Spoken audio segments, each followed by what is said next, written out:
McVay now in a second. Music to your ears right there. Oh, some good stuff.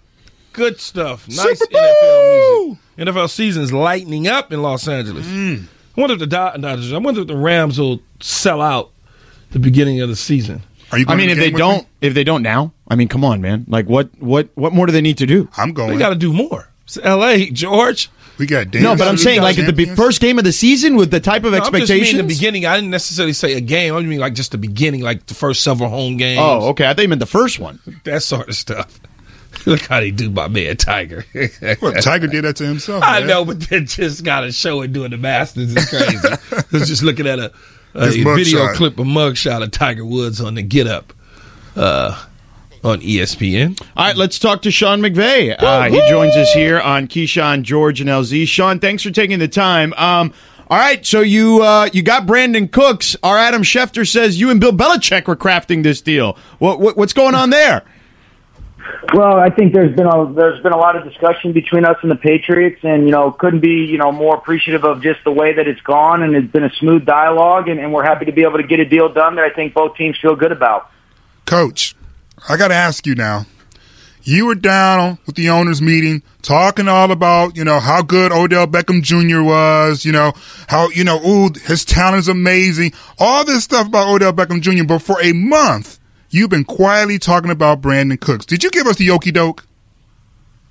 I don't think so, LZ. I think one of the things is that, anytime that you lose a player of Sammy Watkins' caliber, you're always looking to find ways to be able to, find weapons that can, play on the perimeter for us. And certainly both those guys were people that we looked into. Their production obviously speaks for itself around the league. And we were able to get a deal done with the Patriots. But, I don't think it was anything sort of an okie doke, but you've always got to have contingency plans. You've always got to have, a bunch of different avenues of attacking. And fortunately for us, we felt like the Cook situation was something that was going to be exactly what we wanted, and we were able to get that done. Looking at Brandin Cooks and understanding the system and what, you can call the West Coast system or whatever you want to call it, having some familiarity in that style of play, being in New Orleans with Sean Payton, did you reach out to Sean at any point to find out outside of Belichick what type of player you could potentially be requiring?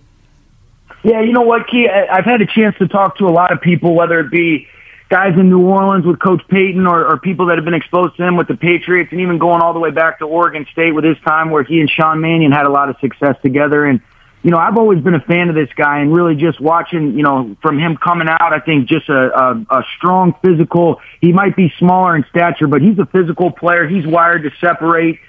You see him create after the catch. You see him track the ball down the field. And I think being able to play in two systems that I have a lot of respect for with New Orleans and New England, you can really evaluate a variety of routes. And they were moving him around, playing in the slot, playing outside. And that's the thing that you're excited about, is this guy's got the ability to create in a variety of ways, and there's really no limitations in how you can utilize him.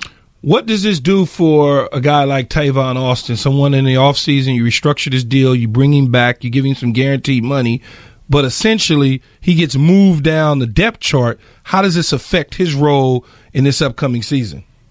I think the thing that it's a good question, because, we felt good about being able to get Brandon on board. And I think the thing for Tavon is even just thinking back to a year when we first got here as a coaching staff, wanted to be able to evaluate Tavon as a receiver. We know that he can take, handoffs from the backfield. We know he can do all the jet sweeps and the screens and different things. But I think we want to be able to see Tavon Austin go into an offseason healthy. Obviously, we know the talent that he possesses, but give him an opportunity to compete at the wide receiver position and demonstrate if, he can provide some value there where we can utilize him, whether it be in the slot outside. And, unfortunately, sometimes things come up where injuries occur, and I don't think you can ever have enough depth, especially with those guys that can create with the ball in their hands. But really, I think the goal for Tavon is, let's see how you approach an attack in offseason where you're healthy, and let's try to fully develop you as a receiver, detached from the core, whether that be in the slot or on the outside, and see, we'll just take it one day at a time from there. Sean McVay, Rams head coach, with us here on Keyshawn, George, and LZ. Sean, how much did this play into it? It was reported that Jared and Brandin had worked out together a lot in the offseason. They're represented by the same agency. Did you kind of run this by Jared? Did you guys talk to Jared about this at all? Yeah, certainly. I think when you talk about acquiring, players that obviously our quarterback who did a great job last year and he's stepping into more of a leadership role as he continues to get that experience, those are things that are very important. As far as those guys working out together, whether that influences or affects, the way that we go about pursuing somebody, I wouldn't say that's really the case, George, but what it does do is it gives you a certain comfort level. Got a lot of respect for the Toners, and, all you really hear about Brandin is just what a phenomenal guy he is. He's got enough tape that you can evaluate, and you could say, certainly I don't really care what system it is. This guy fits in any system because he can play ball. Jared, I know, was excited when I got a chance to give him a call after we were able to get that deal done yesterday, and, he's always respected his game. And I think they've worked out a couple times together and sharing that same agent, and then Brandin being out here from Stockton, I think is something that's good where he'll be excited to come back out to Cali. As you look at the season coming up in the draft, or better yet, the draft that's coming up, you don't select until, I believe, the 87th pick of the draft, so you'll be sitting around for the first 2 rounds unless you do some movement. Is there a possibility that you're not done yet?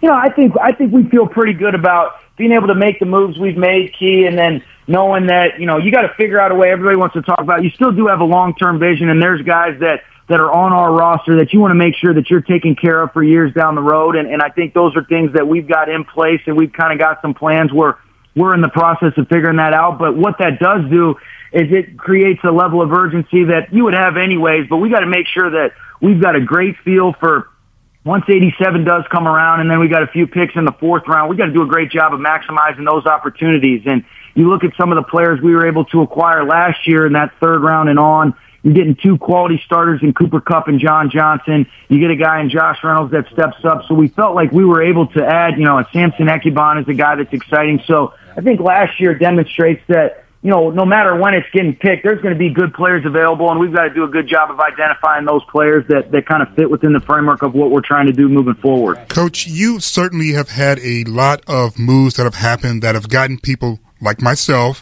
and many others thinking you're all in for the Super Bowl. But for you and for Les Snead, what is an acceptable amount of success given where you were a season ago and the moves that you've made? Yeah, that's LZ, I think, it sounds cliche, but it is the truth. And I think that was part of the reason why we were able to have some success last year is one of the things you realize is if you get too far ahead of yourself in this league, you'll get humbled real quickly. And I think the one thing that's important is while we feel excellent about being able to acquire the 4 players we have this offseason, we still have lost 4 really good players in Tremaine Johnson, Robert Quinn, Alec Ogletree, and obviously a Sammy Watkins. So, we have some really good players that we're going to miss, but we also are very excited about Aqib, Marcus, and Dominican, and obviously being able to add Brandin yesterday. But for us, it's figuring out, all right, what's the best way as a coaching staff for us to get this team to come together, play as a unit on offense, defense, and special teams, take it one day at a time and try to maximize our potential. And if we do that, we feel like good things will happen over time. The boss man of the Los Angeles Rams, Sean McVay, joining us here on Keyshawn, George, and LZ.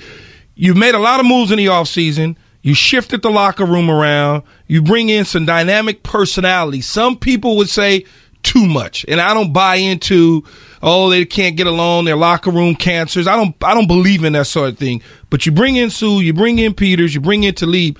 Were you worried about that at all when you acquired any of these guys? Because the naysayers out there in the world, Sean.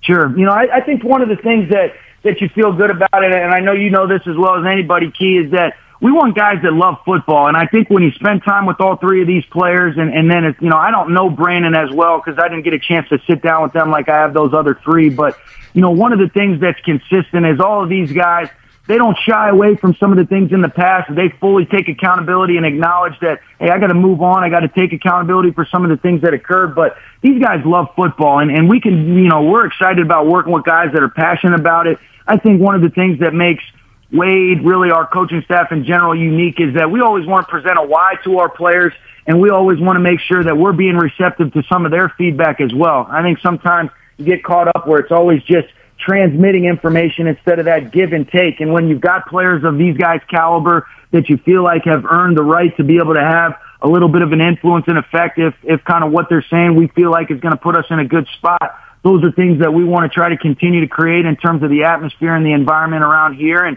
I know a couple of these guys personally, spending time with Sue, spending time with Marcus Peters, and then going back to Aqib's rookie year, my first year in coaching with the Bucks.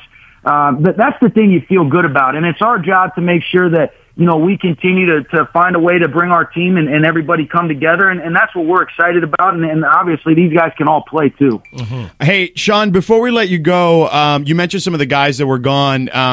This morning, Robert Quinn, I guess, spoke to the Miami media, and he didn't say a lot of flattering things about you guys. I'm going to read a quote here. He says, about the trade, it's like, this is the first time I've been traded. You commit yourself to someone, and you have your family turn their back on you. Is that unfair of him to say that? I think that's tough to say. I think, Robert is a great player. I enjoyed my time with Robert, and I wish him nothing but the best, but I think sometimes there are tough decisions involved, and there's families and there's things that do occur that, there's a lot of people that are affected outside of just the individual moves. So I have an appreciation and an understanding for it's not just exclusive to Robert, but his family. And, that's tough it's tough to hear because you wish him nothing but the best. And, but I do understand his perspective. Sean, this was a very serious football interview. We normally don't do this with you, but on the way out, LZ tomorrow is going to make an appearance on the Wendy Williams show. Do you have any advice for LZ's appearance on the Wendy Williams show? Best advice I can get is just be you, my man. Just be you. Oh, don't you worry, bro. It might be a little too much me when I get done. Hey, I just want to know when Key's going to take me out to Nobu in Malibu. Oh, Key, that's true. Yeah, you did say that we'd all go as a family with Sean. You've been like 30 times. You've been like 30 times already. I got spies. Uh-oh, Sean. I didn't say I hadn't been. I said I want to know when you're going. There you go. We'll figure it out. We'll see each other. Hey, Sean, congratulations on all the moves, and we'll talk to you soon. Thanks for joining us. Thanks, brother. Okay, thanks, guys. You got it. Take care. Sean Mcvay with us here on Keyshawn, George, and LZ. All right. That's a lot to chew on. That was a serious interview. It was very. That's why I needed to make sure to bring up Wendy Williams. What are we, NPR? We do need to talk about LZ's appearance on Wendy Williams tomorrow. We do, man. We need to people discuss know. this. We have to have family business discussion here. Multi-platform. That was a lot to chew on, though. Yeah, it is. But it was. We'll unpack it. We'll unpack it. Plus, Magic speaks on LeVar.